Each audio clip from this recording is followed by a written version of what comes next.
किताबी कीड़ा में आज सुनिए विश्व इतिहास की एक झलक। पंडित जवाहरलाल नेहरू। एक, इतिहास से शिक्षा। इतिहास पढ़कर हमें यह सीखना चाहिए कि दुनिया ने कैसे आहिस्ता आहिस्ता लेकिन निश्चित रूप से तरक्की की है।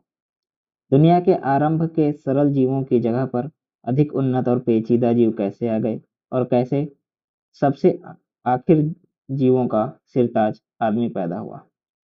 अपनी बुद्धि के जोर पर उसने कैसे दूसरों पर विजय पाई। बर्बरता से निकलकर सभ्यता की ओर मनुष्य की प्रगति का हाल इतिहास का विषय माना गया है।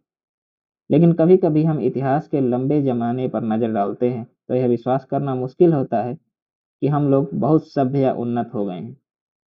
सहयोग का अभाव आज भी बहुत काफी पाया जाता है।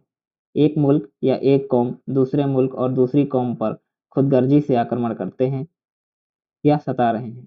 एक आदमी दूसरे आदमी से बेजा फायदा उठा रहा है।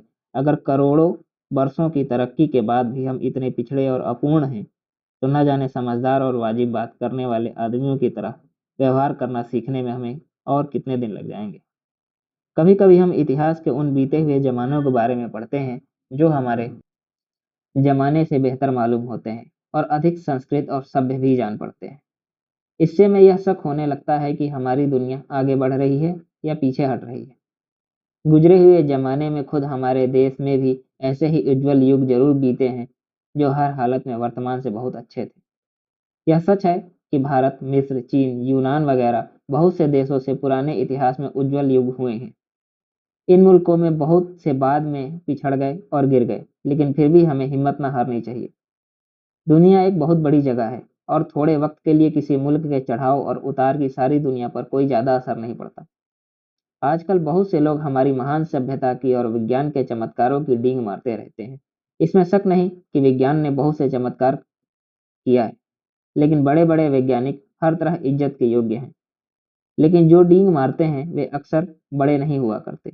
दूसरे, यह बात भी याद रखनी चाहिए कि बहुत सी बातों में आदमी ने दूसरे जीवों की बनिस्बत कुछ बहुत ज्यादा उन्नति नहीं की है। यह भी कहा जा सकता है कि कुछ बातों में कुछ जीव आदमी से अभी श्रेष्ठ ही हैं। यह बात बेवकूफ़ी से मालूम पड़ती है और जो लोग ज़्यादा नहीं जानते वे इसकी हंसी भी उड़ा सकते हैं। लेकिन अगर आपस के सहयोग को और समाज की भलाई के लिए त्याग को सभ्यता की कसौटी माने तो हम यह कह सकते हैं कि इस लिहाज से दीमक और चींटियां मनुष्य से ज़्यादा सभ्य हैं।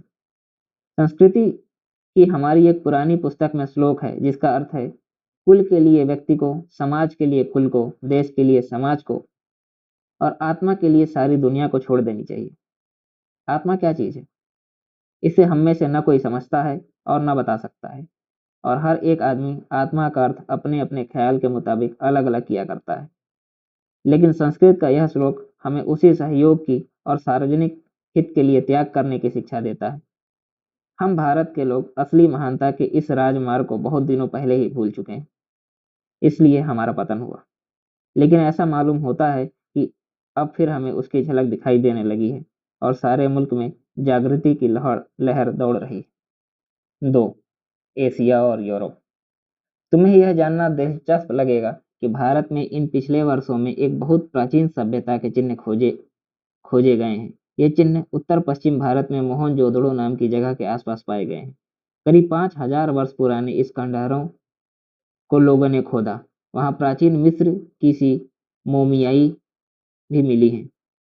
जरा ख्याल तो करो, ये सब बातें हजारों वर्ष पुरानी, आर्यों के आने से भी बहुत पहले की हैं। यूरोप उस समय वीरान रहा होगा। आज यूरोप बहुत मजबूत और ताकतवर है और वहां के रहने वाले अपने को दुनिया भर में सबसे ज्यादा सभ्य और सुसंस्कृत समझते हैं। वे एशिया और उसके निवासियों को नफरत की नजर से देखते हैं और एशिया के मुल्कों में आकर जो कुछ यहाँ मिलता है उसे झपट ले जाते हैं। देखो, नक्शे में छोटा सा यूरोप एशिया के विशाल महाद्वीप में किस तरह चिपका पड़ा है। यह एशिया की ही एक छोटी सी टांग सा मालूम देता है। लंबे युगों और वर्षों तक उस पर एशिया का प्रभुत्व रह चुका है। एशिया के लोग बार बार बाढ़ की तरह यूरोप में गए और विजयी हुए। इन लोगों ने यूरोप को उजाड़ा और सभ्य भी बनाया। आर्य, शक, हूण, अरब, मंगोल और तुर्क, ये सब एशिया के किसी न किसी हिस्से से आए और एशिया और यूरोप के सब हिस्सों में फैल गए। मालूम होता था कि एशिया इन्हें टिड्डी दल की तरह बेशुमार तादाद में पैदा कर रहा है। सच तो यह है कि यूरोप बहुत दिनों तक एशिया का उपनिवेश रहा और आज के यूरोप की बहुत सी जातियां एशिया से गए हुए इन हमला करने वालों की ही वंशज हैं। एशिया एक बड़े और भारी भरकम देव की तरह नक्शे में एक सिरे से दूसरे सिरे तक फैला पड़ा है। यूरोप छोटा सा है। यूरोप सब महाद्वीपों से छोटा होने पर भी आज महान बना हुआ है। हम यह भी जानते हैं कि यूरोप के अनेक देशों के इतिहास में शानदार युग हुए हैं। इन देशों ने विज्ञान के बड़े बड़े पंडित पैदा किए, जिन्होंने अपनी खोजों और आविष्कारों से मानवीय सभ्यता को बहुत आगे बढ़ाया और करोड़ों आदमियों और औरतों के लिए जिंदगी आसान बना दी। इन देशों में बड़े बड़े लेखक, विचारक, कलाकार, संगीतज्ञ और कर्मवीर पैदा हुए। यूरोप की महानता को स्वीकार न करना बेवकूफ़ी होगी, लेकिन एशिया की महानता को भुला देना भी उसी तरह की बेवकूफ़ी होगी। कभी कभी हम यूरोप की तड़क भड़क से प्रभावित होने लगते हैं और पुरानी बातों को भूल जाते हैं। हमें याद रखना चाहिए कि एशिया ने ही बड़े बड़े मौलिक विचारक पैदा किए हैं, जिन्होंने दुनिया पर इतना प्रभाव डाला कि शायद ही किसी दूसरी जगह के किसी आदमी या किसी चीज ने डाला हो। ये हैं संसार के मुख्य धर्मों के महाप्रवर्तक। हिंदू धर्म, जो आजकल के बड़े धर्मों में सबसे पुराना है, भारत की ही देन है। ऐसा ही उसका महान भाई बौद्ध धर्म भी है, जो आज तमाम चीन, जापान, बर्मा, तिब्बत और लंका में फैला हुआ है। यहूदियों और ईसाइयों के मजहब भी एशियाई ही है, क्योंकि इनका जन्म एशिया के पश्चिमी किनारे पर फिलिस्तीन में हुआ था। ज़ोरास्ट्रियन धर्म, जो पारसियों का मजहब है, ईरान में शुरू हुआ।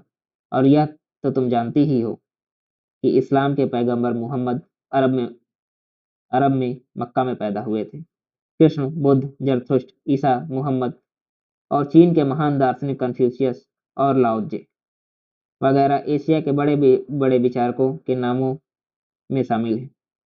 इस तरह एशिया के कर्मवीरों के नाम से भी पन्ने के पन्ने रंगे जा सकते हैं।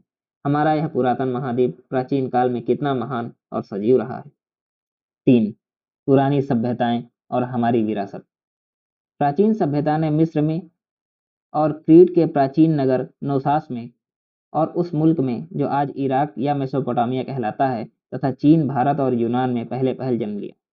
यूनान शायद औरों से कुछ देर में सामने आया, इसलिए प्राचीनता के लिहाज से भारत की सभ्यता मिस्र, चीन और इराक की सभ्यताओं की बराबरी की है। प्राचीन यूनान की सभ्यता भी इनके मुकाबले में कम उम्र की ही है। इन पुरानी सभ्यताओं में क्या हुआ? नौसास खत्म हो गया। सच तो यह है कि करीब 3000 बरस से उसका कोई नामो निशान नहीं। उत्तरकालीन यूनानी सभ्यता के लोग वहां पहुंचे और उन्होंने उसे नष्ट कर दिया। मिस्र की पुरानी तहजीब कई हजार बरस के शानदार इतिहास के बाद समाप्त हो गई और अल अहराम, सिफिनिस्क, बड़े बड़े मंदिरों के खंडहरों, मोमियाई और इसी तरह की दूसरी चीजों के अलावा वह अपना कोई निशान नहीं छोड़ गई। मिस्र का देश तो अब भी है और नील नदी पहले की तरह अब भी उसमें होकर बहती है और दूसरे देशों की तरह वहां भी स्त्री और पुरुष रहते हैं।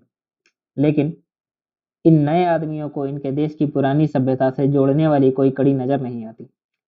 इराक और ईरान, इन देशों में कितने ही साम्राज्य फूले फले और एक दूसरे के बाद विस्मृति के गर्भ में समाते गए। इनमें सबसे पुराने साम्राज्यों में ही कुछ नाम लिए जाएं तो वो हैं बाबुल, असर, खल्दिया। बाबुल और नीनिवे इनके विशाल नगर थे। इंजील का पुराना हिस्सा, तैरात, यहाँ के लोगों के जिक्र से भरा पड़ा है।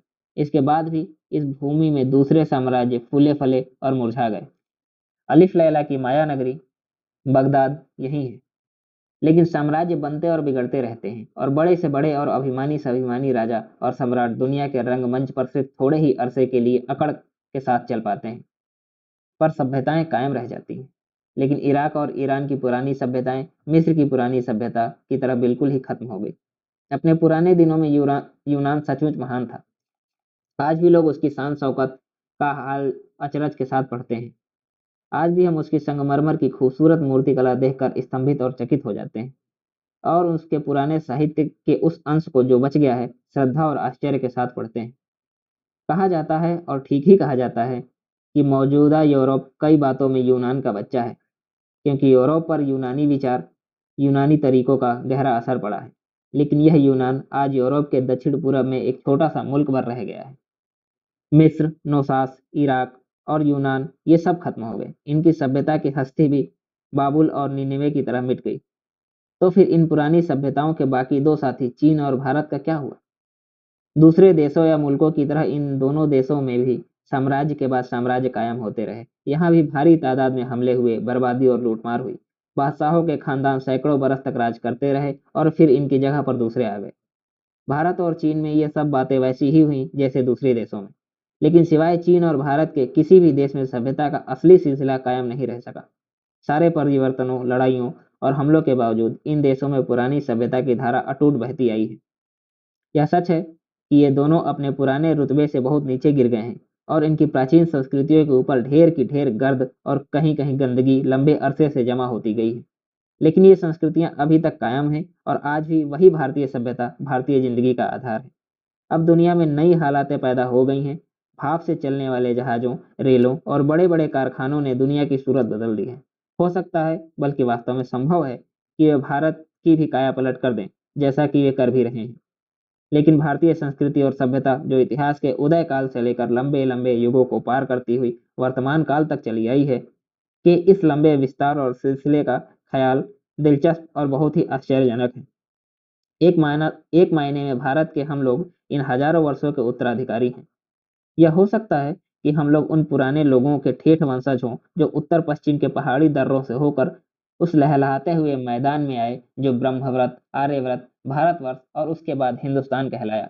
बहादुरी और साहस की भावना से भरे हुए ये लोग परिणामों की परवाह न करते हुए हिम्मत के साथ आगे बढ़ते थे। अगर मौत आई तो उन्होंने उसकी परवाह नहीं की और हंसते हंसते उसे गले लगाया। लेकिन उन्हें जीवन से प्रेम था और वे जानते थे कि जिंदगी का सुख भोगने का एकमात्र तरीका यही है कि आदमी निडर हो जाए और हार या आफतों से परेशान ना हो। क्योंकि हार और आफत में एक बात यह होती है कि वे निडर लोगों के पास नहीं फटकती। अपने उन प्राचीन पूर्वजों का ख्याल तो करो जो आगे बढ़ते बढ़ते एकदम समुद्र की ओर शान के साथ बहती हुई पवित्र गंगा के किनारे आ पहुंचे थे। यह दृश्य देखकर उनका हृदय कितना आनंदित हुआ होगा। और इसमें आश्चर्य की कौन सी बात है कि इन लोगों ने गंगा के सामने आदर से अपना सिर झुका दिया और अपनी समृद्ध और मधुर भाषा में उसकी स्तुति की। यह सोचकर सचमुच ताज्जुब होता है कि हम इन सब युगों के उत्तराधिकारी हैं। लेकिन हम अगर युग युगांतरों के उत्तराधिकारी हैं तो हम उनकी अच्छाइयों और बुराइयों दोनों के उत्तराधिकारी हैं। और भारत में हमें मौजूदा विरासत में जो कुछ मिला है उसमें बहुत सी बुराइयां हैं। बहुत कुछ ऐसा है जिसने हमें दुनिया में नीचे गिराए रखा और हमारे महान देश को सख्त गरीबी में डाल दिया और उसे दूसरों के हाथों का खिलौना बना दिया। लेकिन क्या हमने यह फैसला नहीं कर लिया है कि अब यह हालात न रहने देंगे? अगले भाग में सुनिए यूनान के नगर राज्य और पश्चिम एशिया के साम्राज्य की कहानी।